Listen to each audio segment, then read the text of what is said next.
We shall move to questions without notice. Are there any questions? I give the call to the honourable member for Hume. My question is to the Prime Minister. The Albanese Labor government is the weakest and most incompetent since the Whitlam government. The RBA forecasts that inflation will not return to the midpoint to the target for 2 years.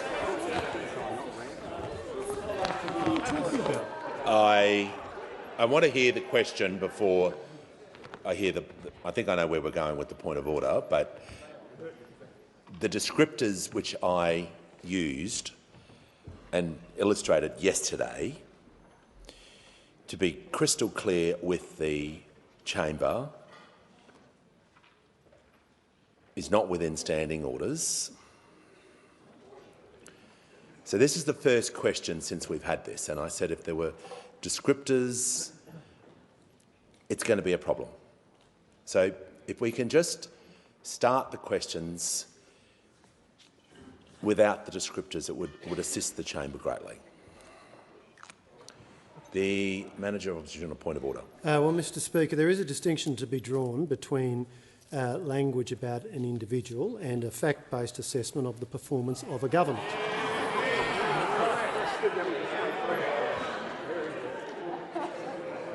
Look, it places the chair in a really difficult position if we go down this path, and it is a slippery path, and we'll just race to the bottom. And I don't want question time to be like that. And I can understand that it's an opinion, but it is not helpful for, I think, the dignity of question time and the running of the parliament. Order. The Prime Minister will cease ejecting. On the point of order. Mr Speaker, just to seek clarity from your earlier advice, I just need clarification as to what standing order it is that you might be relying on. The description of a government in these terms, as the Leader of Opposition Business pointed out, is quite distinct from a reflection on an individual member, which obviously is dealt with in the standing orders. But I do think it's difficult, with all due respect, to rule that an adequate description, as I think we've put here in this question, can be ruled out of order. I don't think it offends the standing orders at all. And if you can't describe a government in terms that it should be described in, I don't understand how it is that that we can have a breach of the standing orders. Order. The member for Lyons. Order. Will do. I haven't said the question's out of order. I haven't ruled that way. No, I wasn't heading that way. I was just letting the House know my views. And I'm trying to assist the House so that everyone gets a fair go. But I'll hear from the Leader of the House. Thanks, Mr Speaker. In terms of the issues just raised by the Leader of the Opposition, where he said, how could it be against the standing orders? Standing Order 100, subsection D, questions must not contain Part 2 arguments. Same Standing Order, subsection D, Part 3, questions must not contain inferences. Same Standing Order, subsection D, Part 4, imputations can't be contained. Same Standing Order 100, subsection D, 5, insults can't be included. You then go to Standing Order 101, Speaker's discretion about Standing Order 101A, that the Speaker may direct a member to change the language of a question asked during question time if the language is inappropriate or does not otherwise conform with the standing orders, and B, change the language of a question in writing if the language is inappropriate or does not otherwise conform with the standing orders. Mr Speaker, in terms... everyone resume their seats. I'll deal with this. Yeah, the Leader of the House will finish his point of order and then we'll move on, and I'll deal with this. Don't worry. I only rise because the Leader of the Opposition challenged to say where is this an offence to the standing orders. There's a myriad of examples. Yeah. And no, we're going to get through this. Don't worry. Manager, just resume your seat for a moment. And I take the point from the manager, which is correct, and the Leader of the Opposition, which is correct also. The difficulty for the chair is, and this is not the first time this has risen, and it's not the first time in any parliament where descriptors have come into it. So I'll allow the question, but I'm just making the point to the House that we just need to be careful with the language that we're using on both sides with questions and answers, and this has come from the crossbench before and it's been raised. I understand the issue. I'm just advising the House, for everyone's benefit, if we could reframe language to be more factual and to be on point, I think question time would be a better thing. I give the call to the member for Hume. My question is to the Prime Minister. The Albanese Labor government is the weakest and most incompetent since the Whitlam government. The RBA forecasts that inflation will not return to the midpoint of the target for 2 years. When will this Prime Minister finally admit that Labor's reckless spending means inflation and interest rates are higher for longer? Call to the Treasurer. Order.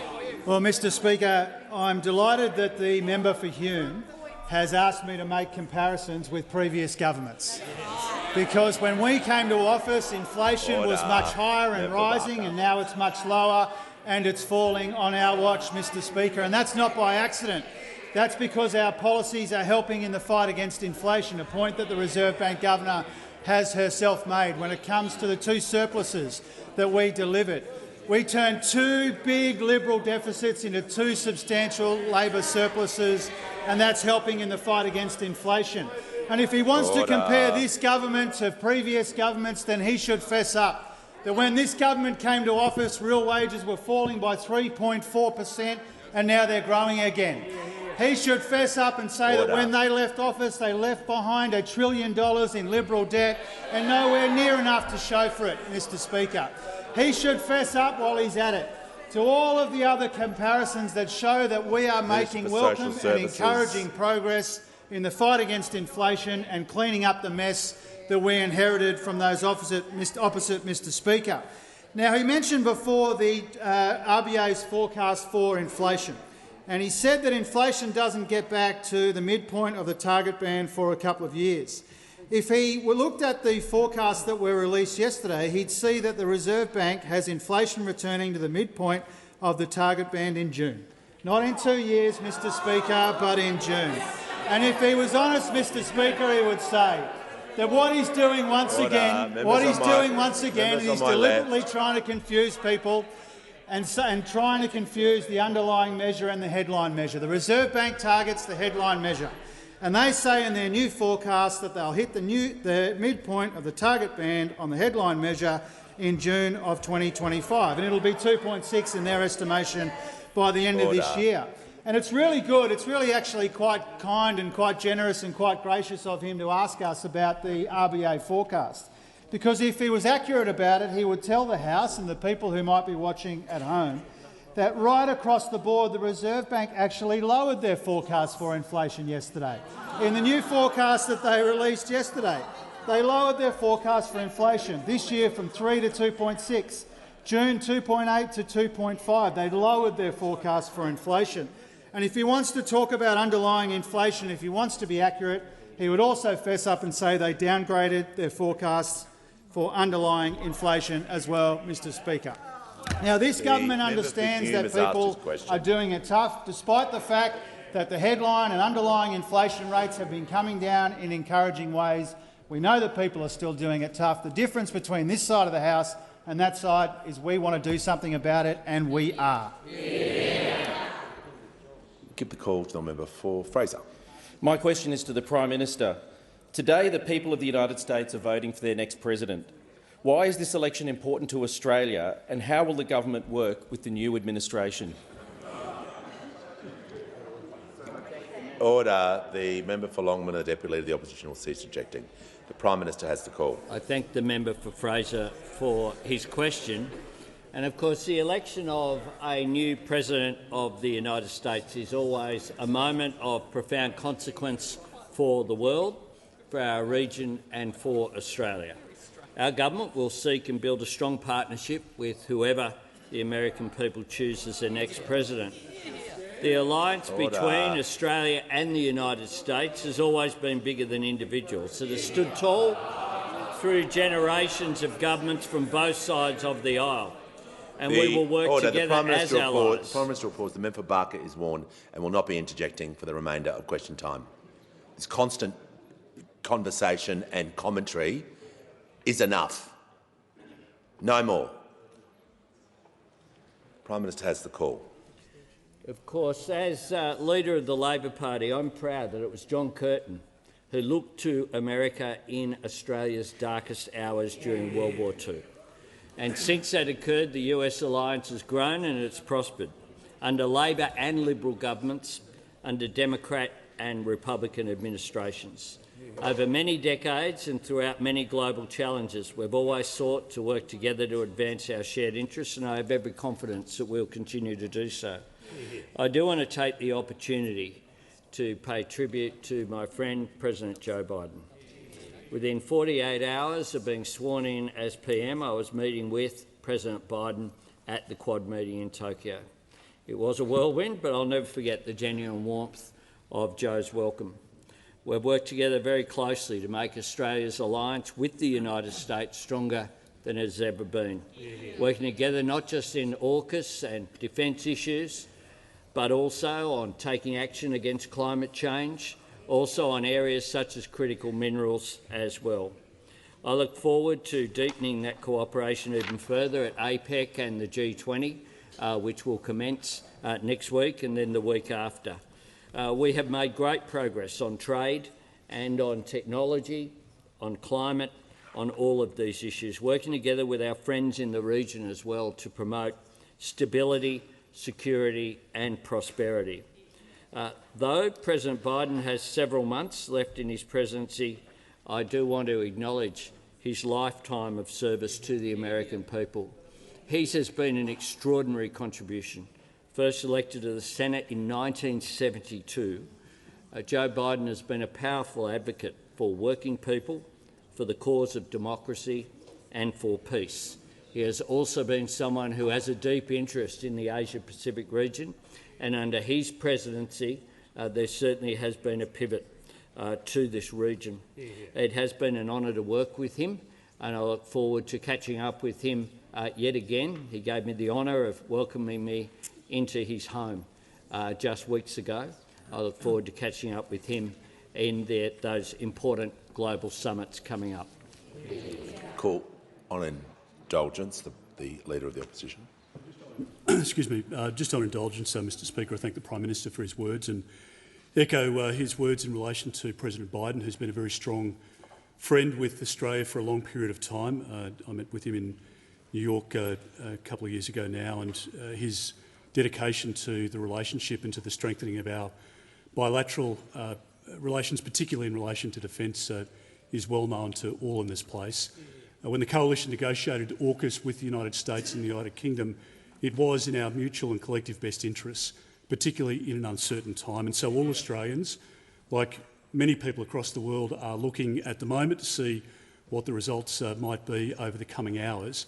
Whatever the outcome, we know that for our relationship with the United States, it will endure, it will strengthen, and we will make sure that we work very closely with the incoming administration, and obviously the period between November and January is important, as the Prime Minister points out, and Ambassador Rudd, of course, will be working day and night to establish those links and ties and deepen relationships and start new ones. That will be his job over the next few months, I'm sure. But most importantly, we want to see a safe environment in which people can vote, and we want to see the best outcome for the United States, because when our close ally is strong and at its best, the world is in its best possible position. The call to the member for Flinders. My question is to the Prime Minister. The Albanese Labor government is the weakest and most incompetent since the Whitlam government. Yesterday, the RBA Governor said, and I quote, "The underlying inflation that we're experiencing is still sitting at around 5% for services. That's still a significant amount of inflation in the system." Member will resume her seat for a moment and she will return back to her question. The Deputy Leader of the House. We have had this discussion, as the Leader of the Opposition points out, and Mr Speaker, you made very clear the view that questions should not contain argument, imputation and various other things that are prohibited under the standing orders. You would have thought that the Manager of Opposition Business would have got the message and reworded the question. Given that they haven't, I ask that you ask the member to reword her question and ask it again. Order. The Leader of the Opposition will cease interjecting. The Manager on a point of order. Well, Mr Speaker, first of all, you've already ruled on this, but secondly, this is particularly rich coming from the Deputy Leader of the House, who makes an art form of answering questions which include the phrase wasted decade. Not commentary on someone. No, what is your point of order? Monopoly on virtue on this side of the House.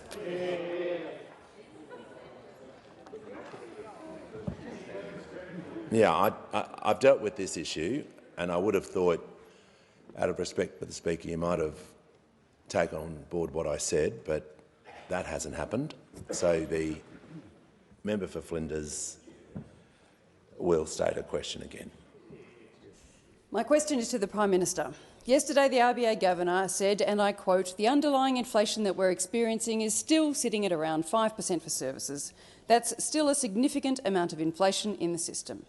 When will this Prime Minister finally admit that Labor's reckless spending means inflation and interest rates are higher for longer? Call to the Prime Minister. Thanks very much, Mr Speaker. I thank the member for her revised question, and I point out that services inflation in Australia is lower than it is in the United States or the United Kingdom. I also refer to the Governor's statements that she made just yesterday. She said this: "I've said public demand is not the main game. We still have inflation coming back to target in a reasonable way." That's what she said. She then went on to make other comments as well. She spoke about we did take a different path to some other countries. Some other countries went up much higher, much more restrictive. Some of those countries, Canada and New Zealand, for example, are finding their unemployment rate rising quite quickly. She also went on to say at her press conference the fact that inflation now for the last year has only been 2.8% is actually real for people. They are seeing lower petrol prices, they are seeing lower electricity prices, so this is good for people. Real incomes are rising again. As inflation is declining and wage growth is a bit higher than that, and you've got the tax cuts, real incomes are rising again. That is what Governor Bullock had to say yesterday. Those opposite speak about spending in their arrogant and reckless way. And have a look at what the criticism is for their $315 billion that they say is wasteful spending. Will they cut the indexation of the age pension, $14 billion? Would they cut energy bill relief for households and businesses? Was that all wasteful? We know they opposed it. Cheaper childcare for families and a 15% pay rise for early childhood educators. Expanding paid parental leave to 6 months and paying super on PPL. Is that waste? Increases to Commonwealth rent assistance. We know they didn't really like that, and they certainly didn't like expanding eligibility for parenting payments single. We know that they find fee-free TAFE offensive. Indeed, for a bloke who's been in the Parliament for 20 years, yesterday was the first time that the Leader of the Opposition has mentioned the word TAFE. In 20 years in the Parliament, the first time he has mentioned the word TAFE. The boosting and indexing job seeker payments waste. The cheaper medicines, we know that they oppose that as well. And we know that they want to abolish the Housing Australia Future Fund and make $19 billion of cuts to housing. Now, that's not a way forward. What we've managed to do is to halve inflation while looking after people through cost of living relief. Call to the honourable member for Dunkley. My question is to the Treasurer. Why is it so important we ease cost of living measures for Australians, especially younger Australians, and what alternatives are there? call to the Treasurer. Thank you, Mr Speaker, and thanks to the wonderful member for Dunkley for her question. I wanted to read for the House, Mr Speaker, some comments from the Sydney Morning Herald editorial today, which said this: "Young people are becoming increasingly sensitive to the prospect of finishing tertiary studies with a crippling level of debt. There's a real danger that many capable school leavers will be discouraged from pursuing further education, especially those from disadvantaged backgrounds. Policies that limit the debt burden on young Australians are a worthwhile investment in our future." Now, we couldn't agree more, Mr Speaker, and that's why this side of the House is for lower student debt and that side of the House is for higher student debt. Now, we want to make sure that we're supporting young people and people with a student debt where we can do that in a responsible and affordable way. And that's why we're making fee-free TAFE a permanent feature of the system. It's why we're changing the indexation of student debt. It's why we're making it so that you have to earn more before you start paying it back. It's why we're slashing student debt by 20%, Mr Speaker. And when you put that together with the steps that we took to make sure that young people get a proper tax cut, and you put that together with what we're doing on wages and housing and rent assistance, this is all about ensuring that Australians, and particularly young Australians, earn more and keep more of what they earn, and that we get prices in our economy under control, Mr Speaker. Now, as I said before, those opposite don't want us to help young people. They don't want to help people with the student debt. They can always find room in their budgets for waste and rorts, but they can never find room to help people who are genuinely doing it tough. And this does go to a big difference at the election and in this parliament in the interim, Mr Speaker.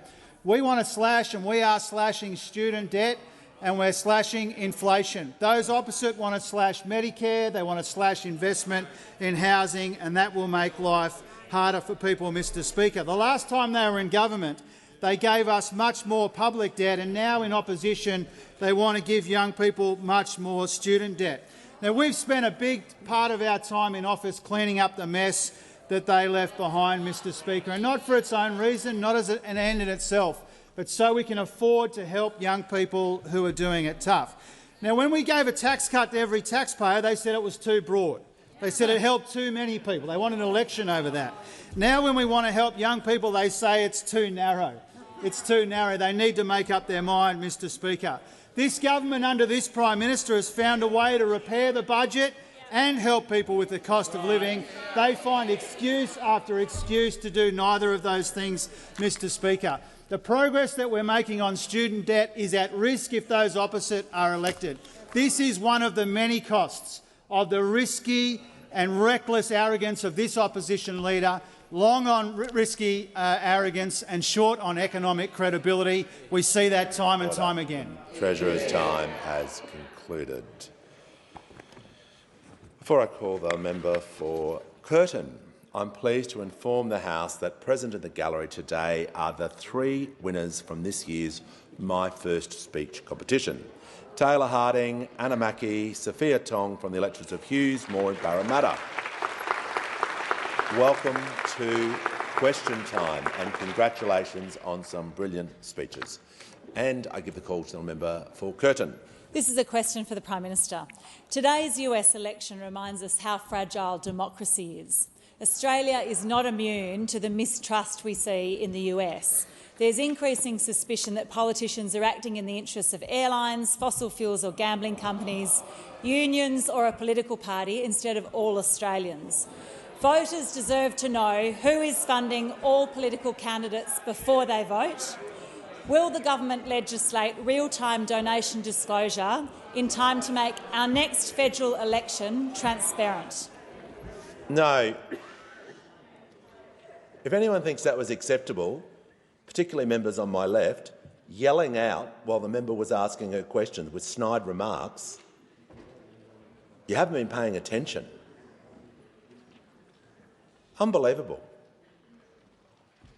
The member is entitled to ask her question without comments, without remarks.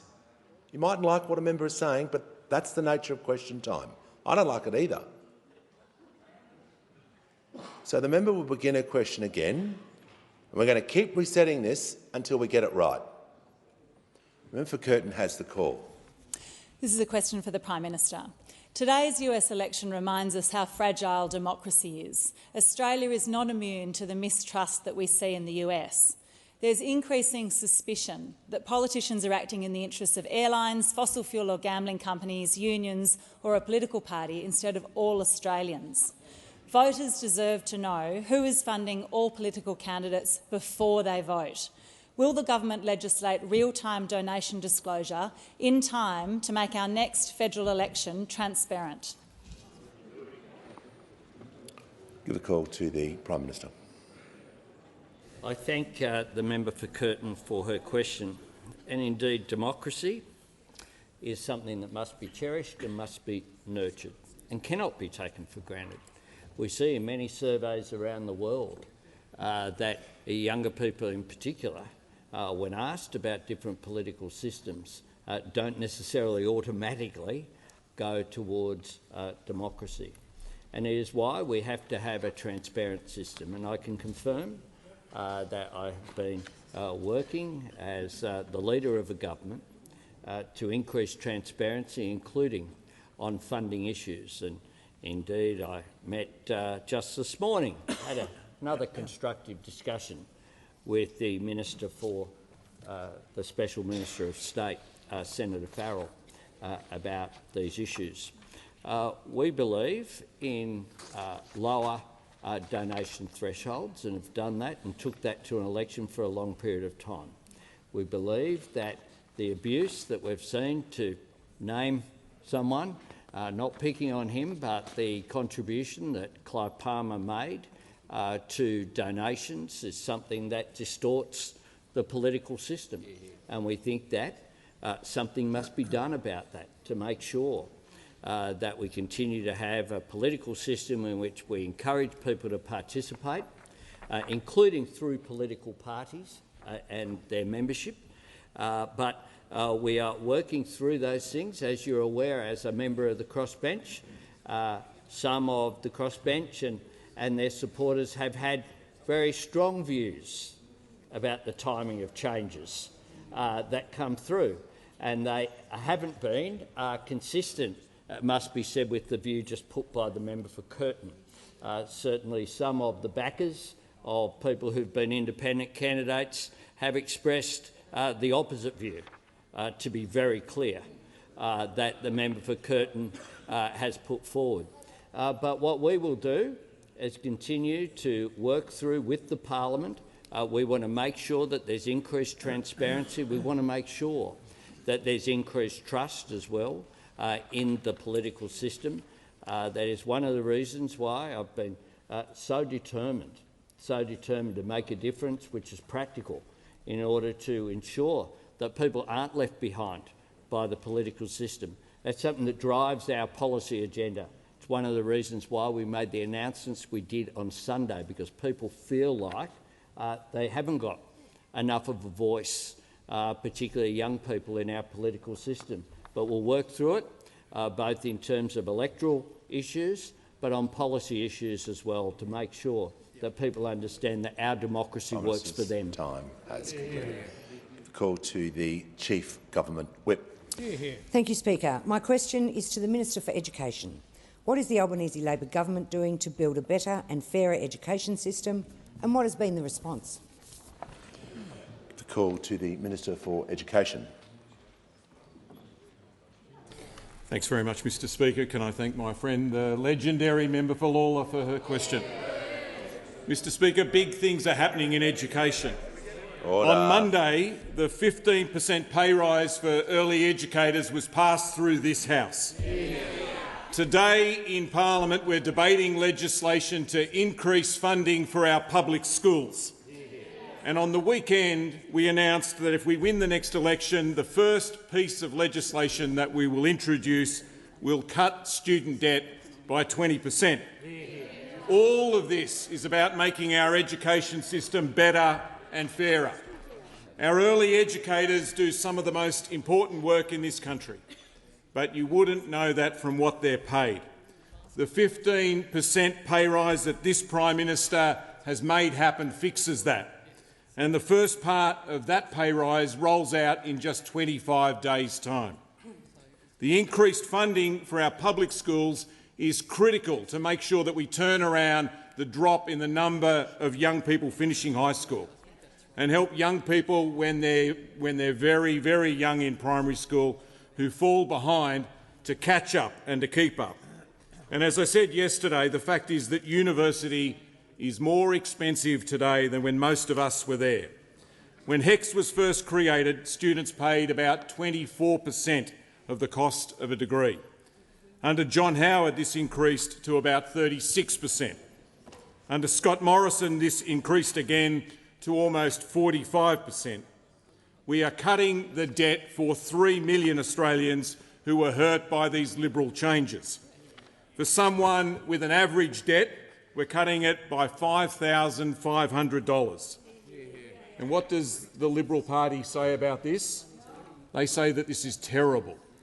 Quote-unquote terrible. They say this is a terrible thing to do. Well, Mr Speaker, I was contacted this week by the architect of HECS, Professor Bruce Chapman, and this is what he said.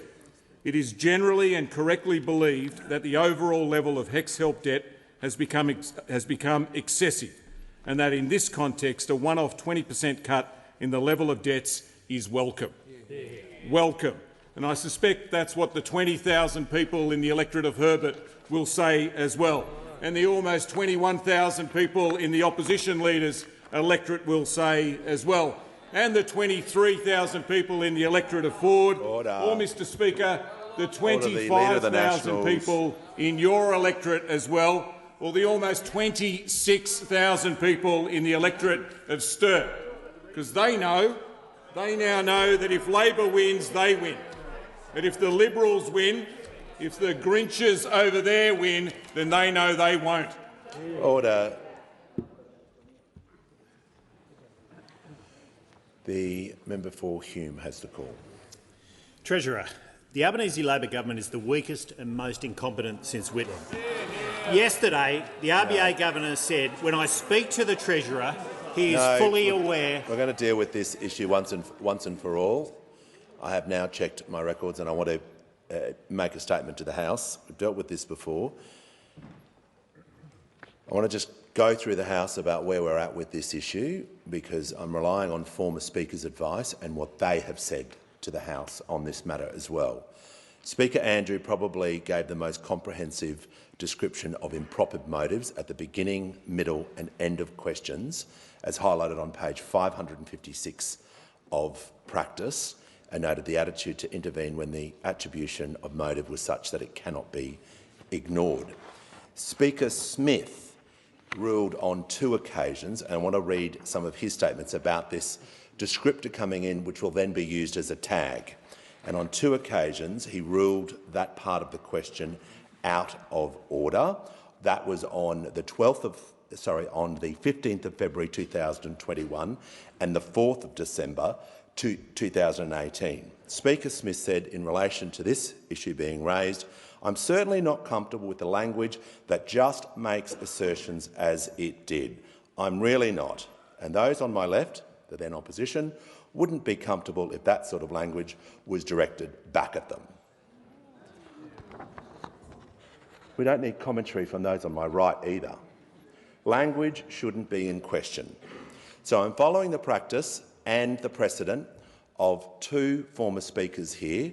So I'm just going to ask the member. Now, on that occasion, both occasions, Speaker Smith just ruled the questions out of order. I'm not going to do that. I'm going to invite the member, as is my practice, to make sure every question remains within the standing orders, just to remove that part of the question and begin his question again. No, you can't make a comment. No, you can't make a comment. Do you wish to make a point of order? You to reflect then on every question the Teal party asked, who, as that previous question did, had a lot of influence on people in this chamber. And on order, and thank you for I thank the member for Page for raising that as a point of order, because I've taken that approach also with members of the crossbench. And if you'd like to check the records, on the 12th of February 2024, on the 14th of February 2023, on the 20th of March 2024, with crossbench questions, I did, and in other examples, invite them to rephrase the question.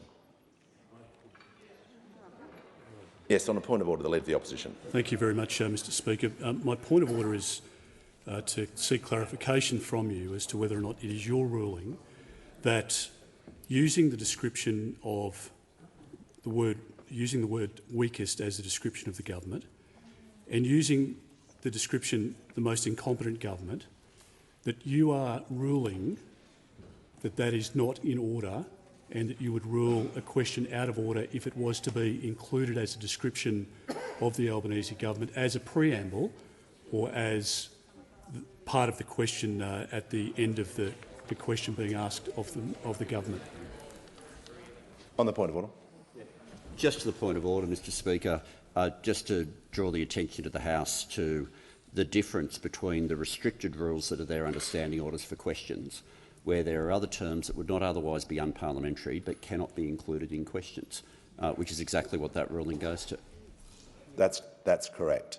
And I certainly, if that is used as language during question time or that is being used, of course would allow that. But when it comes to the questions, I'm following the precedent and examples that I've used in question time and that former speakers have used as well.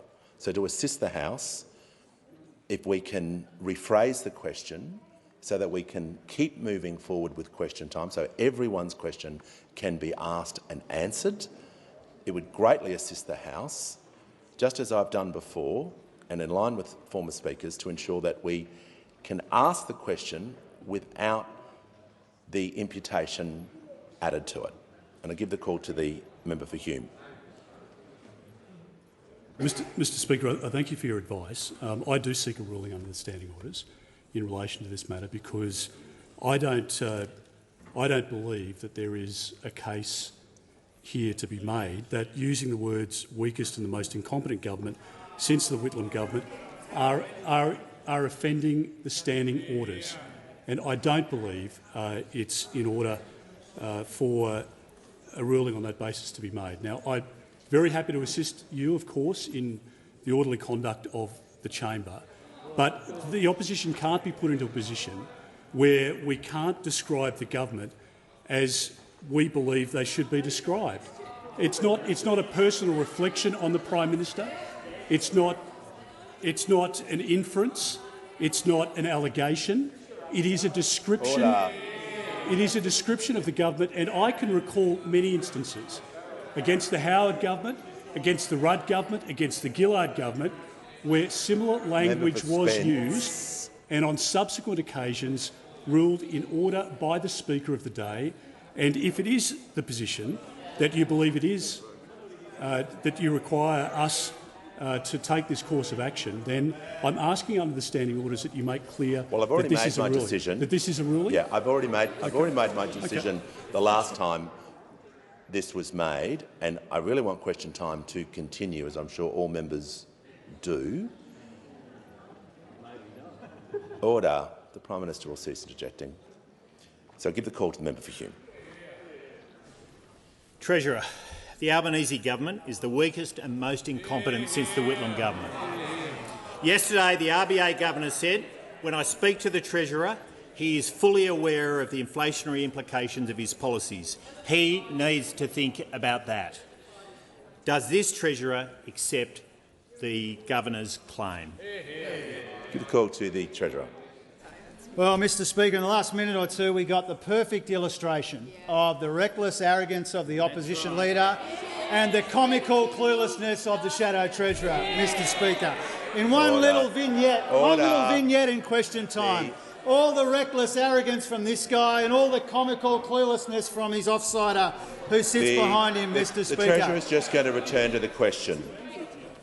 Order. The Treasurer is just going to return to the question. Mr Speaker, the point that the Reserve Bank Governor made yesterday, which I welcome, because it is 100% consistent with the point that I've made on a number of occasions, is that my major focus, this government's major focus, is the fight against inflation. And that's what Governor Bullock said yesterday. Governor Bullock acknowledged again that my main focus and our main focus is fighting inflation, and she said, in a way that I'm perfectly comfortable with, that when I talk privately with the Governor of the Reserve Bank, I make it clear that inflation is our highest priority. Now, that's not the only point that Governor Bullock made yesterday. She made three major points. That was one of them. Another major point that she made was she reminded those opposite and the country more broadly that when it comes to inflation, that public demand is not the main game. She said that again yesterday. And the third important point that was made yesterday by the governor in her press conference and in her statement is that inflation has fallen substantially from its peaks in 2022 and it's coming back to target in a reasonable way, Mr Speaker. Another good point made by the Reserve Bank governor. Now, Mr Speaker, if the Shadow Treasurer wants to be accurate, it would be the first time, but if he wants to be accurate, then he should acknowledge in this place that the Reserve Bank yesterday released new forecasts for inflation where they lowered their forecasts for inflation. Inflation is already back in the target band for the first time since 2021, and the Reserve Bank made it clear with their new forecasts that they expect inflation to be lower than what they had earlier anticipated. And not just in a headline sense, Mr Speaker, but also when it comes to underlying inflation. Now, I say to the Shadow Treasurer, who appears to be chirping away in some kind of an incoherent way from over there, I say to the Shadow Treasurer that if he's dark about inflation at 2.8%, he must have been absolutely furious when he was in office and inflation was 6.1%. Because most people in Australia understand, even if the Shadow Treasurer doesn't, that 2.8 is smaller than 6.1. And inflation's a bit like golf, Mr Speaker. You want a lower number. You want a lower number, not a higher number. When we came to office, inflation was more than double what it is now. It was much higher and rising. Now it is lower and falling. And that's because, as the Reserve Bank Governor has rightly acknowledged in her comments yesterday, the fight against inflation is our #1 priority. Call to the member for Reid. My question is to the Prime Minister. How is the Albanese Labor government supporting young Australians by cutting student debt and making free TAFE permanent? Call to the Prime Minister. Well, I thank the member for Reid for her question and for the magnificent representation she gives to my neighbours in the electorate next door to mine. And on Sunday, we made three important announcements. Firstly, that we would change the thresholds in which students have to pay back their debt under the HEC scheme, as it was called, now under those opposite seeing just as like a loan scheme that doesn't invest in Australians. But by increasing that from $54,000 to $67,000, it will make an enormous difference, putting extra dollars back into the pockets of graduates.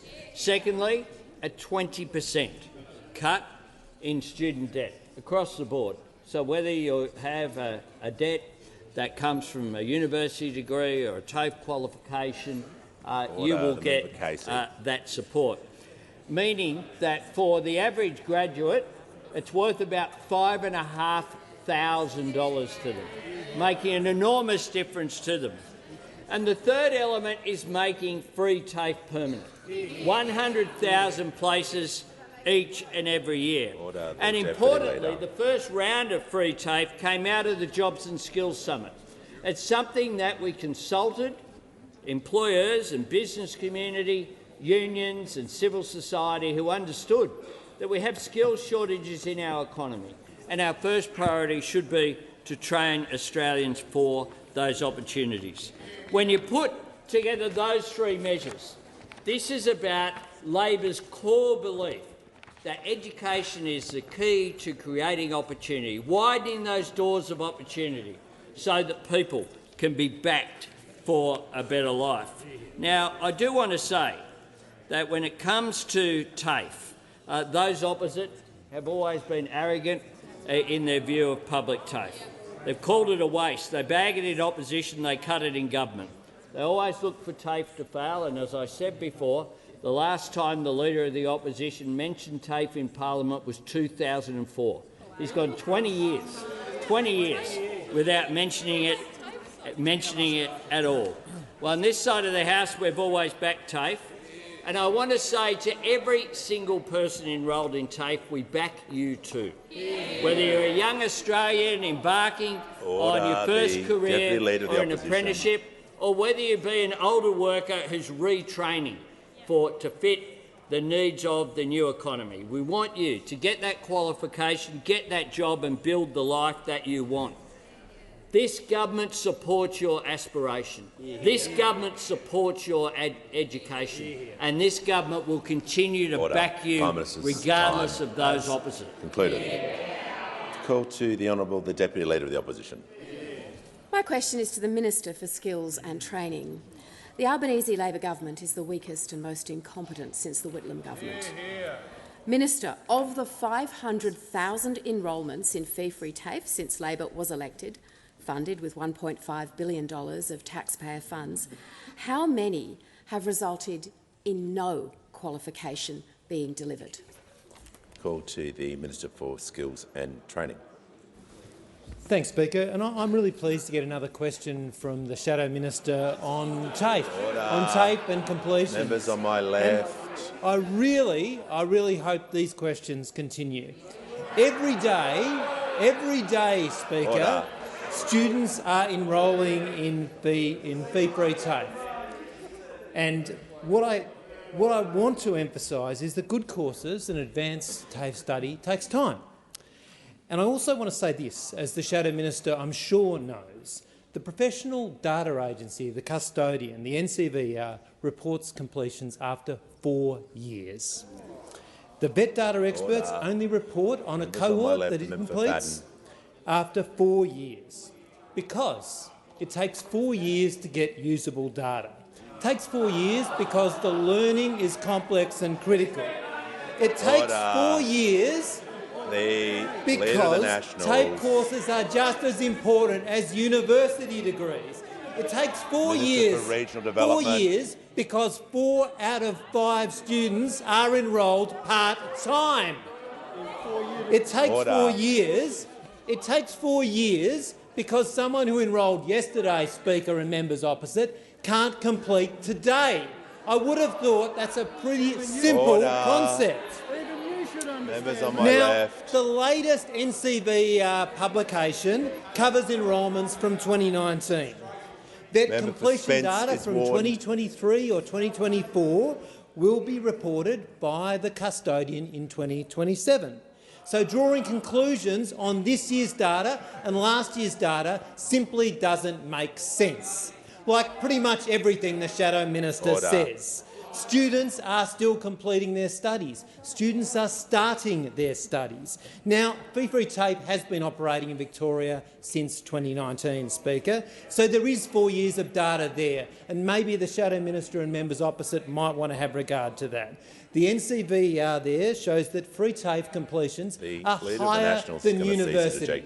They are also higher than the vet system more generally. What the evidence says from Victoria, from the data custodian, is that free TAFE is doing its job. 508,000 Australians agree. Why doesn't the opposition? Order. Give the Leader of the Opposition. We're not doing anything until the House comes to order. The Minister for Infrastructure, I've just said we're not doing anything until the House comes to order, and you're interjecting. We shall hear from the member for Bendigo. Thank you, Speaker. My question is to the Minister for Health. How are the Albanese Labor government's investments in Medicare making it easier to see a bulk billing doctor? And why is it needed after a decade of cuts and neglect? Call to the Minister for Health and Aged Care. Yeah, thank you, Speaker, and thank you to the member for Bendigo for that question. When we came to government after a decade of cuts and neglect, bulk billing was in free fall and it was really hard to come across a doctor. And that's why the member for Bendigo and the rest of the Labor team made such a clear commitment to strengthen Medicare, Mr Speaker. And I'm pleased to report that our record investments in Medicare now mean we have more doctors, more bulk billing, and we're opening more Medicare urgent care clinics. On doctors, Mr Speaker, in the past 2 years we've seen the biggest increase in the number of doctors in Australia in a decade, and I'm particularly pleased that the number of junior doctors choosing general practice training is up by 25%. And, Mr Speaker, it's 12 months now since our record investments in bulk billing took effect, the tripling of the bulk billing incentive. Bulk billing had been in freefall, to use the words of the College of GPs. So the first and most important objective of our investments was to stop the slide. And for a Labor government, that was absolutely critical. Maybe not for the Leader of the Opposition, who famously said there were too many free Medicare services, but for Labor, bulk billing is the beating heart of Medicare. And, Mr Speaker, I'm pleased to report we have stopped the slide. But more than that, we've seen a rebound in bulk billing in every single state and territory. In the seat of Bendigo, bulk billing is up by more than 8%, thanks to the energetic promotion of our investments by the local member. And across the country, in just 12 months, there have been 5.4 million additional free visits to the GP, 40% of them in rural Australia. And at the same time as that, Mr Speaker, almost 900,000 Australians have been seen at our Medicare urgent care clinics, every single one of them fully bulk billed. Now, we know, Mr Speaker, that Medicare is still under very serious pressure and there is still much more for us to do, but these investments are making a real difference. More doctors, more bulk billing, more urgent care clinics. But we also know that that progress is under serious threat from those opposite, a reckless opposition. The Shadow Treasurer has made it clear that our additional investments in bulk billing and the rest are on the chopping block if they win government. No more support for bulk billing. The urgent care clinics are going to close. And you just have to look at the Leader of the Opposition's record to see that he has form in this area. We remember when he was Health Minister, he tried to abolish bulk billing altogether. He tried to cut $50 billion from our hard-working public hospitals. And just imagine, Speaker, how bad things will be if he ever gets his hands on Medicare again. I didn't want to interrupt the minister during his answer. The member for Fisher, under my calculations, was up to about 13 interjections in one answer, continuously. So he's going to leave the chamber under 94A.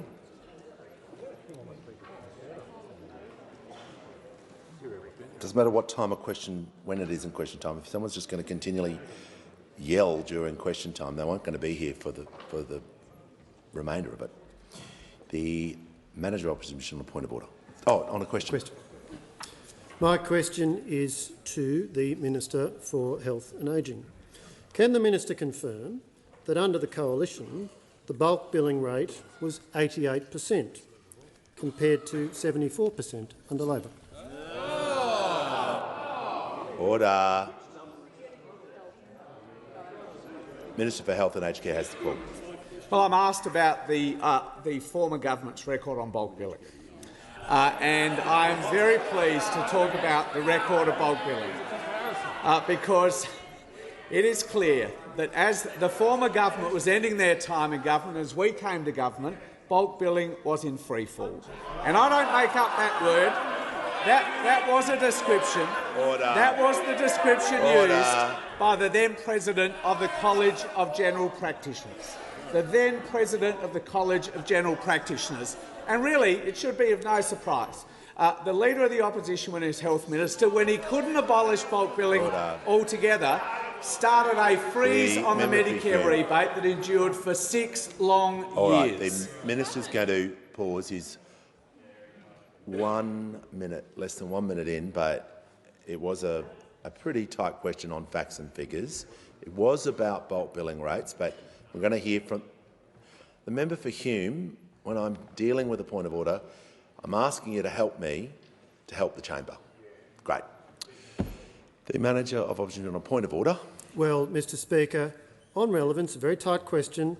The bulk billing rate was 84% under the Coalition, 74% under Labor. We're not after rhetorical flourishes and equivocation. We're after the number. If he can't give it, he should simply sit down. The Leader of the House on a point of order. Yeah, Mr Speaker, just adding to what was just said there by the Manager of Opposition Business, therefore, to be directly relevant, it is relevant for the minister to refer to bulk billing under the coalition and what happened then, and bulk billing under this government. Order. Okay. Everyone, just cool it. You're asking a question about figures and you're asking about billing rates, about the former government and this government. Obviously, there's figures involved and there's a comparison involved of, I don't know where the figures have come from or sourced. Order. The member for Braddon. So I'm just going to make sure the minister is directly relevant. He's got to keep to the subject that he was asked about, not stray into any other policies than bulk billing rates. Thank you, Mr Speaker. The figure that the Manager of Opposition Business uses also includes, as I understand it, stand to be corrected, but also includes COVID vaccinations and consults for COVID vaccinations, which did artificially boost the bulk billing rate. Now, we've been very clear. Order. We've been very clear. Order. We've been very clear that our interest was in the bulk billing rates for GP consults. Now, I hear all the interjections. They might not be interested in the bulk billing rate for GP consults, but that was the basis on which we started reporting bulk billing data, because GP colleges and the rest of the representatives said they could not tell from the data published by the former government what the bulk billing rate was for GP visits. And GP visits are the core service in the Medicare system.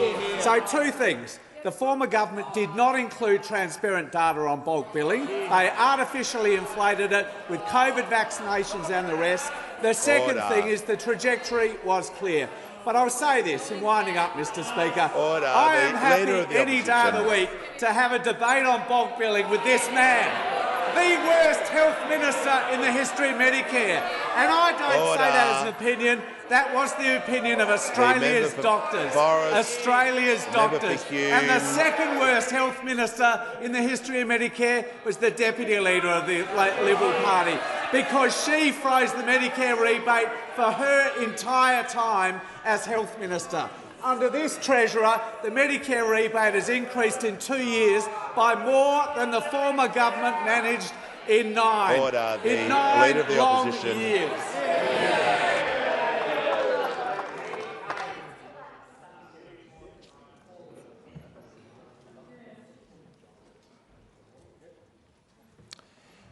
The member for Gilmore has the call. Order. Order. No, the Minister for Health and the Leader of the Opposition are going to cease interjecting. The member for Gilmore just resume her seat. The Treasurer is now warned. I'm sure people want to continue with question time. So now that everyone is not interjecting, the House has come to order. We'll hear from the member for Gilmore. My question is to the Minister for Agriculture, Fisheries and Forestry. How is the Albanese Labor government delivering for farmers and producers through its diligent work to repair and strengthen trade relationships? How does this differ from other approaches? The call to the Minister for Small Business, the Minister for Agriculture, Fisheries and Forestry. Thanks, Mr Speaker. And I do want to thank our terrific member for Gilmore, because she supports our farmers and producers in regional Australia like the people on this side of the House, Mr Speaker, because we're delivering for farmers, producers, businesses and workers through repairing our trading relationships. We're strengthening our international relationships, Mr Speaker. I've just come from the signing with Ministers Wong and Farrell, the signing between Australia and the United Arab Emirates, the Comprehensive Economic Partnership Agreement. And it was a real privilege to sign on behalf of our government the Memorandum of Understanding in relation to agriculture. Now, this is a significant win for Australian farmers, Mr Speaker. It will promote investment in supply chains and help producers and processors to diversify and create value-added products here in Australia. Indeed, the agreement will eliminate tariffs on over 99% of Australian exports to the UAE by value. including significant agricultural commodities such as meat, dairy, grains and oilseeds, pulses, horticulture and honey. The tariff savings alone are worth over $50 million a year to Australian agriculture. Under the MOU, Australia and the UAE will also encourage and facilitate investment in projects that support sustainable agriculture and food production through best practice land management, greenhouse gas emissions reduction and the development of climate-smart technologies and practices, Mr Speaker. And of course this comes just weeks after our government agreed to a timetable with China for the full resumption of Australian live rock lobster exports by the end of the year. When we came to government, Mr Speaker, we inherited $20 billion worth of trade impediments with our largest trading partner, China. This was a fractured relationship because the Liberals and the Nationals got it that way. But after our government's hard work, in the month of August alone, Australia exported $1.34 billion of previously affected goods to China. That is incredibly significant, Mr Speaker. Indeed, last year Australia exported over 70% of our agriculture, fisheries and forestry production to 169 markets globally. This is the most diversified our agricultural trade has ever been, the most it has ever been, and that is thanks to our government's hard work. We're busy cleaning up the mess left to us by those opposite. We know that the Leader opposition, the Liberals and the Nationals, are a risk, and their reckless arrogance is a risk to, of course, our trade with our partners because of the way they behaved in government. It's only the Albanese Labor government that is backing Australian farmers and producers with their exports because we back Australian jobs right across the country. Call to the member for North Sydney. Thank you, Mr Speaker. My question is to the Treasurer. At a recent deliberative democracy forum on affordability and access to early childhood education and care in my electorate of North Sydney, the participants unanimously agreed that the childcare subsidy activity test should be abolished. This has also been recommended by the Productivity Commission and a number of other expert bodies. With the mid-year economic and fiscal outlook around the corner and a budget next March, will the government abolish the activity test, and if not, why not? Call to the Treasurer. Thanks, Mr Speaker, and thanks to the member for North Sydney for her characteristically thoughtful question about the activity test. Whether it's this Prime Minister or Minister Ali, Minister Clare, the whole Cabinet, the whole government, we are big believers in the social and economic value of early childhood education and care. We see it as a game changer for families and for the economy more broadly as well. As you know, because the colleagues have made it clear, we are considering a whole range of possible reforms as part of our commitment to try and get the system as close as we can to something which is a bit more universal. And because of the work that was provided to us by the Productivity Commission and because of suggestions that we get from stakeholders, including the sorts of groups that you met with as part of your job in North Sydney, we are looking at all of those sorts of options. As it turns out, I met with the head of the Productivity Commission this morning, and we welcome the important work that they've provided us. I think, to be fair, early childhood education and care has been at the very core of our agenda really since we came to office. The biggest new investment in our first budget, all the way back in October of 2022, was our investment in cheaper childcare, Mr Speaker. And that meant that we lifted the subsidy to 90% for families earning up to $80,000 and benefiting 1.2 million families, and we're very proud of that. And as part of that reform package, the honourable member would recall that we made some modest changes to the activity test as well. We're also delivering a 15% pay rise for our early childhood educators, and that's because we value the work that they do, and we know to do that important work requires from us decent pay and decent conditions, and we're very proud to be providing substantial funding for that as well.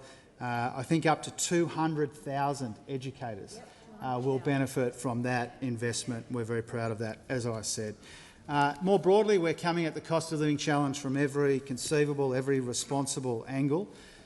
Working parents were a big motivation for the tax cuts that the Prime Minister and I announced and which came in the middle of the year. We wanted to make sure that working families got a bigger tax cut, and particularly mums and particularly Australian women. 90% of women taxpayers are now getting a bigger tax cut than they would have under those opposite. 97% of early childhood educators are getting a bigger tax cut as well. So this is all about recognising that making it easier for people to earn more, keep more of what they earn, work more if they want to, have more kids if they want to. These are really central priorities of this Prime Minister and this government. We know that the member for North Sydney shares their objectives here. We look forward to discussing these really important issues in more detail in time. Call to the honourable member for Paterson. Thanks, Speaker. My question is to the Minister for Climate Change and Energy. What policies are bringing energy costs down, and what policies will push energy costs up? Order. Members on my left. It's far too many interjections. The Minister for Agriculture is not helping either. The Minister for Climate Change and Energy has the call. Thanks very much, Mr Speaker. I thank my honourable friend for the question. And policies that put energy prices down are energy bill relief, Mr Speaker, the policies of the Albanese government, and policies to introduce more and cheaper renewable energy. And we're seeing that, Mr Speaker, in the inflation figures this week. Last week we saw, Mr Speaker, the inflation figures which saw electricity prices fall 17.3% in the September quarter and 15.8% over the 12 months. News that you would think all honourable members would welcome, Mr Speaker. And we're seeing it in the medium term with wholesale energy prices. When we came to office, on the day we came to office, wholesale energy was $286 a megawatt hour, Mr Speaker. The average for this month so far is $67 a megawatt hour. Now, these are the policies that are putting energy prices down. Now, my honourable friend asked me what policies push energy prices up, and I think most of the House has a pretty good idea of what they might be, Mr Speaker. The policies of the opposition to introduce nuclear energy. Now, in the search for international examples to back the opposition's policy, the opposition and the Leader of the Opposition have focused on Ontario in Canada. On 50 occasions, the Leader of the Opposition has talked about Ontario. 50 times he's mentioned Ontario. Now, last week we heard from Professor Mark Winfield of York University in Ontario, the third biggest university in Canada, and he said, and I quote, "The Australian opposition leader seems to be operating on a very limited understanding of the history and current state of electricity, energy and climate policy in Ontario." He went on to point out that nuclear policy had bankrupted Ontario Hydro and left Ontario taxpayers with $21 billion of debt. Now, what did the opposition have to say about this? About the province that the Leader of the Opposition had mentioned and cited 50 times? Our old friend, the member for Fairfax, said, and I quote, "Oh, it's an isolated example." An isolated example, Mr Speaker, was the member for Fairfax. So who do we believe? The Leader of the Opposition or an expert from the University of Ontario? The Leader of the Opposition who makes things up. He said nuclear power plants will produce one Coke can's worth of waste a year. It's 12,500. And more recently, he's been out again. He said last week, and I quote, "It's why the Labor in France is signing up for more nuclear. It's why Labor in Canada is signing up for more nuclear." France and Canada don't have Labor parties, Mr Speaker. And he said that in France the Labor government is strongly supportive of nuclear. The fact that they're a Labor government will come as quite a surprise to President Macron and Prime Minister Barnier, Mr Speaker. That's not how they see themselves. And they say they care about cost of living. The Leader of the Opposition has written a personal letter to thousands of Australians, Mr Speaker, about his nuclear policy, mainly older Australians, pensioners. I've had pensioners coming up to me saying it's a scam, and I said, yes, it is, but it's a real letter. And what's that letter asked for? Cash, Mr Speaker. Donations from pensioners, Mr Speaker, for the Liberal Party. That's their big agenda for Australia. They're going to need a lot more than a few fundraising letters to pay for their nuclear policy. Order. Prime Minister has the call. Order. Prime Minister has the call. Order. Member for Bay will resume his seat. The Minister for Climate Change is warned.